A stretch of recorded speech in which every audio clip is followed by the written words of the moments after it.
Hey guys, welcome to Commander Lounge. In this video, I'm going to be going over the certain types of artifact cards that I believe are staples in Commander. Like these are cards that in my view, they have to go in almost every deck I build. And this video should help some people, like if they're new and to get into Commander, what kind of cards that they should probably automatically put in their deck. I mean, I'm not forcing you guys to play these cards, but like because I don't know in the future if I'm gonna be making videos on like the different staples, staples in different colors. But I'm doing this video because when it comes to artifacts, they are probably one of the most important parts of your commander deck because they kind of give your commander like the reach that it needs, like in the color that it's lacking in. Like what I mean by this is that, if you're running colors that don't ramp, well, Sol Ring definitely helps that. And I mean, of course, Sol Ring is just it's the best ramp ever, like in Commander, and that's why it's an automatic include in every single deck that you build. But with stuff like that, like it helps you can find removal. I mean, there's so much stuff you can find: card draw, you can find, like I said, ramp, you can find life gain. There's so many ways. If your deck is lacking in a certain way just because of the restriction to the range of colors, artifacts help you fill in that spot. So the first thing I'm going to go into is my staple ramp cards, which of course Sol Ring, 1 tap for 2, automatic include in every single deck. Like you can't say no to this card. I've seen people do it, and I'm like, what? No point. There's no point to say no to a Sol Ring. And then we have Armillary Sphere. I like Armillary Sphere because it's like I think it's Yavimaya Elder. It's kind of like a Yavimaya Elder in artifact form, which you can pay 2 and then pay another 2 taps, sacrifice, search up to 2 basic land cards and put them into your hand. So that's real good. That helps you fix easily. Oh yeah, for note, if you're running green, don't play the Sol Ring. Don't really play any of these cards. These cards are like for those Rakdos, Boros decks, like mono blue decks, all those decks that really need the ramp. Like these are the ramp cards you should be going for. And then we got Surveyor's Scope, which this is, I think, I barely see this in people's decks. I mean, this is flying under the radar like crazy. And the most amazing thing is sometimes this could be a 2 mana explosive, like better than Explosive Vegetation. Sometimes you can pay 2 and get 3 land cards into the battlefield tapped. Like that is amazing. Like, and in Commander, you always want to be playing. Like most time, you want to be playing a full 4-player game. And if you're playing like mono red or mono blue or like any of the other colors that I said, it's so easy for the other people playing green to get 2 mana ahead of you. Like if you guys don't know this card yet, pick these cards up. They are like 50 cents on Star City Games, and they are perfect in your non-green decks that need ramp. Like this is an automatic include. Like it's in my douchebag Krenko deck. Like that's how good I think it is. Like yes, there are going to be times where you have to wait to pop this thing because you won't be able to even get anything out of it. But nobody's going to be targeting this for removal. Nobody's going to care about this thing out on the board. They're like, okay, you ramp. That's what Commander's about. You can ramp. That's fine. That's why Surveyor's Scope it's an automatic include in any non-green deck that needs ramp. It's so good. And then we have the I only showing the Boros Cluestone, but just the Cluestone cycles in general. They're just so good because they can replace itself and draw a card after you have enough mana. I just think it's amazing. Love the Cluestones. Like this is another thing that a lot of people kind of underrate that I think is amazing. And then we have Wayfarer's Bauble, which is basically rampant growth for 1 extra mana. It's it's real good in artifact. It's definitely worth it. Then we have Mana Vault. This is when you're getting more kind of spiky playing. You don't necessarily need this, especially if you need to focus on the actual color fixing, like you need to reach all your colors, and you don't really need to put a Mana Vault in. I just really love Mana Vault. I love the art of it too. You have Darksteel Ignite, and this is what a lot of people usually put in over the Cluestones, which is understandable because it's indestructible, which is really good. But I mean, if you still need more ramp, like the Cluestones are amazing. The only reason why I can understand Cluestones not being played is because of this new card. And this new card is amazing. And the reason why it's amazing is because it is basically, it is basically a Cluestone, except you don't have to pay to draw a card. Because I think with the Cluestone, what do you have to pay? The Cluestone, you have to pay 2 mana to draw that card. With Commander Sphere, it outclasses the Cluestone and lets you just sacrifice it to draw that card. Amazing card. And then, of course, we have Solemn Simulacrum. I guess you guys weren't thinking that this card was going to show up. It's just, it's Rampant Growth on a stick. It replaces itself when it dies. Draws a card. It's real good.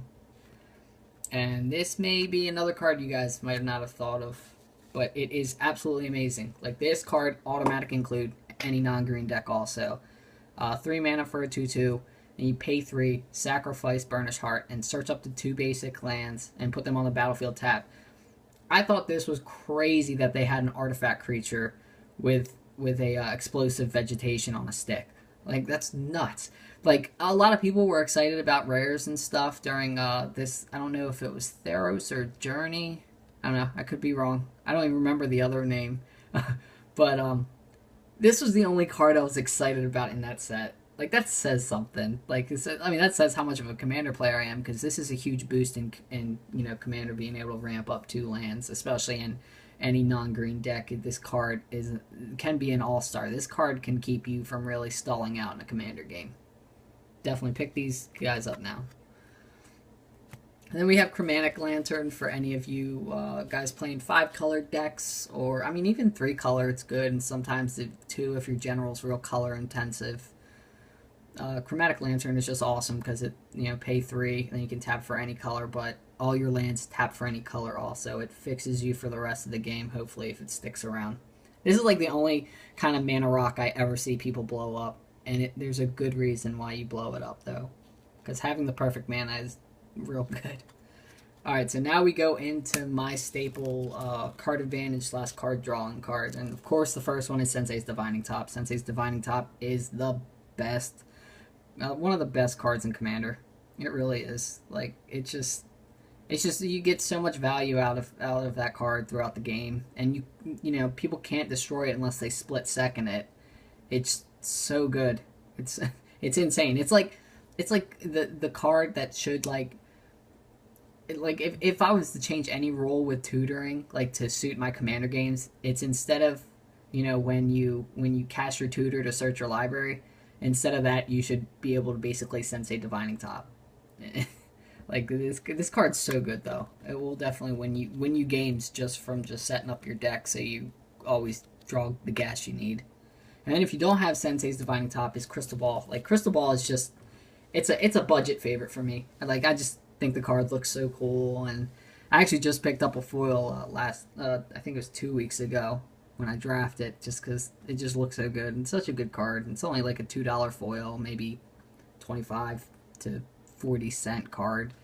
Like, it's just so good. If you don't have Sensei's Divining Top, this card will be your Sensei's Divining Top. Like, if you guys really don't want to spend like almost $40 on a card, just get Crystal Ball instead. Like, it's worth it. And then we have Scroll Rack. These are for you combo players out there. Which, if you guys don't know what Scroll Rack does, it's you pay 2, and then you pay 1 and tap it, and then you exile any number of cards from your hand face down. Put that many cards from the top of your library into your hand. Then look at the exile cards and put them on top of your library in any order. So basically, you just replace your hand with your library, and you put your hand back on top of your library.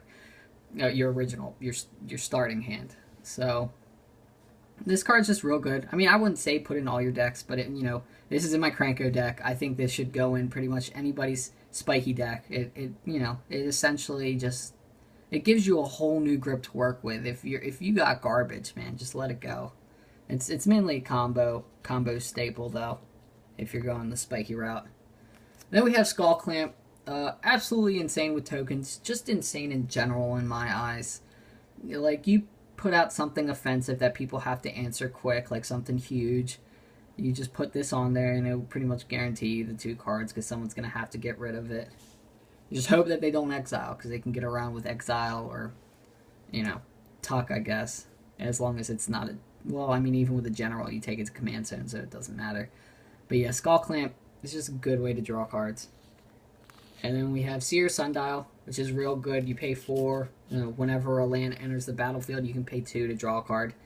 It's not the greatest way to draw, but I mean, once again, you guys that are having these decks that don't have any ways to draw, this will fill your spot perfectly. Especially, you don't have anything. You draw a land off the top of the library. You get to use that extra mana that you weren't going to spend anyways to draw that card and hope for something to cast. And this is my favorite way to draw cards in Commander, and that is Staff of Nin. If you guys play in black, Phyrexian Arena is fine. In my Prosh deck, I run Phyrexian Arena and this. I think it's mainly because I don't have a Sylvan. I'd probably replace it with Sylvan Library if I had one, but Staff of Nin is perfect, especially in my Prosh deck. It ramps real quick, so 6 mana isn't a problem. I mean, in Commander, 6 mana isn't a problem usually, period. Especially if you're running the right mana rocks and stuff like I showed you guys before. Staff of Nin, like the tap to ping 1 damage target creature or player. Yeah, maybe you may win a game, and it's absolutely hilarious if you win a game with Staff of Nin just by pinging them for 1 to kill.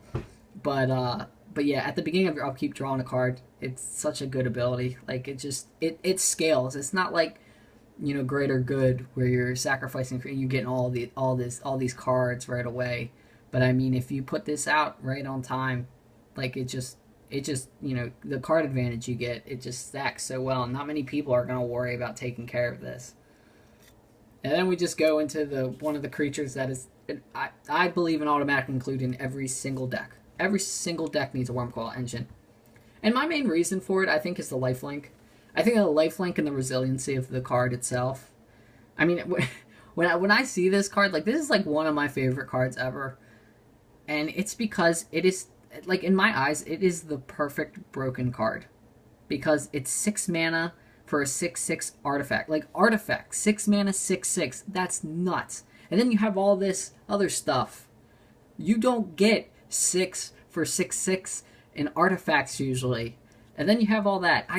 It blows my mind how much this card was pushed when it was made. I mean, there's a reason why it's seeing Vintage, Legacy, Modern play. It's the perfect card in my eyes. It's just so good. Yeah, but automatically in every deck, Wrath's a huge thing in decks. I mean, in Commander, a lot of people like, Wrathing the board, and then you'll have your Wurmcoil Engine split apart. But that's awesome. You'll be still gaining life. I think it's real big for the lifelink in my eyes. Like, yeah, the Death Touch is relevant in many ways, but the lifelink is, and the resiliency of it sticking around after a Wrath. Well, not this sticking around, but your little 3/3s coming out afterwards. And we go into the ways of protecting your general. If you build your deck around your general, these are cards you have to include, because I mean, with Lightning Greaves is an automatic include, but you got to be worried with it. I mean, you got to be careful with it because it gives your guy Shroud. So if you're going the Voltron route, make sure you Voltron them up first and put Lightning Greaves on last. But it is the perfect way to protect your creature because it's a 0 equip cost. And then we got its little buddy, not as good, but still good, Swiftfoot Boots, which gives them hexproof and haste. You pay 2 and then pay 1 to equip. It's very good to protect your general. And we have Whisper Silk Cloak, which, once again, you have to be careful with. You make sure Voltron first and then put Whisper Silk on, because it gives your commander Shroud. But the main reason why this is amazing in Voltron strategy is unblockable. Especially if your commander's on the ground, you want this card. And then we have Darksteel Plate just to give them indestructibility, which is, I auto include. It sticks around with when Wraths hit. And then we go into our oh shit buttons. These are, like, if anything, if you don't take anything from this video, you should take this, because absolutely every single commander deck needs ways to absolutely wipe the board. Like, sometimes the board gets so confusing, and sometimes it's like, okay, next turn everyone's gonna die. You need these cards. The first one's Oblivion Stone. It's amazing. You pay 3, put it out. You can pay 4 to tap it and put a fate counter on target permanent. I don't ever usually worry about that. because I mean, you don't want it to stick around for someone to blow up. I usually just pay 3 and then pay the 5 straight up, and just we'll pay the 8 total and just sacrifice it and destroy each non-land permanent without a fate counter on it. It's just real good. And then it's Big Brother Perilous Vault. I was excited. This was the M15 card I was crazy excited about. Instead, for 1 more mana, it's a O Stone that exiles all non-land permanents. Absolutely automatic include every single deck. If you do not have either of these, this last card's not really my staple, but it would be a staple if you guys don't have Perilous Vault and don't have Oblivion Stone, and that is Naviniral's Disc. It's pretty much essentially it's a cheaper way to do it if you think about it, but it enters the battlefield tapped. So anybody ramping up real quick throws out a Naviniral's Disc. You gotta wait a turn to blow everything up, which sometimes people can deal with right away. It seems like whenever I play, this card gets blown up before I can even use it, and that's why I like, O Stone and Perilous Vault a lot better. So yeah, those are my view of the artifact staples in Commander. You guys should let me know if you guys have different opinions on artifact staples, what you guys like running artifact-wise in your Commander decks that help make your deck whole. Because that's the biggest part about the artifacts, is the artifacts really does help you put in that missing puzzle piece into your deck to finish it up. And that's why I thought it was so important to show you guys this video, because it might help some of you guys kind of round out your decks with types of strategies you're missing, Because with any Commander deck, it's like you want card draw, you want ramp, you want removal, you want mass removal, no shit buttons, you want I didn't know if I already said this, but okay.